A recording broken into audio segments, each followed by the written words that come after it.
പ്രിയമുള്ള എൻ്റെ കലാസ്നേഹികളെ, ഞാനിവിടെ പറയുന്നത്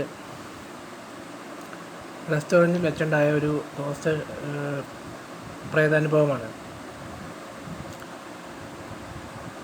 അതായത്, നിങ്ങൾക്ക് ഇഷ്ടപ്പെട്ടെങ്കിൽ നിങ്ങൾക്ക് ലൈക്ക് അടിക്കുക, ഷെയർ ചെയ്യുക, സബ്സ്ക്രൈബ് ചെയ്യുക കേട്ടോ. ഇനി കഥയിലേക്ക്. ഞാൻ എൻ്റെ കമ്പ്യൂട്ടർ വർക്ക് കഴിഞ്ഞ് നേരെ വീട്ടിലേക്ക് മടങ്ങുമ്പോൾ അത്താഴത്തിനായിട്ട് ഞാനൊരു റെസ്റ്റോറൻറ്റിൽ കയറി. ഒരു നാടൻ ഭക്ഷണമൊക്കെ വിൽക്കുന്നൊരു റെസ്റ്റോറൻ്റായിരുന്നു. അവിടെ സെക്യൂരിറ്റി ഉണ്ടായിരുന്നു. അങ്ങനെ സെക്യൂരിറ്റിയെ കണ്ടതും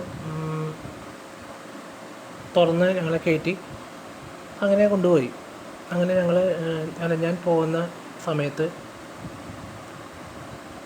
ഈ റെസ്റ്റോറൻറ്റിലെ ഒരു സപ്ലയറെ കണ്ടപ്പോൾ ഞാൻ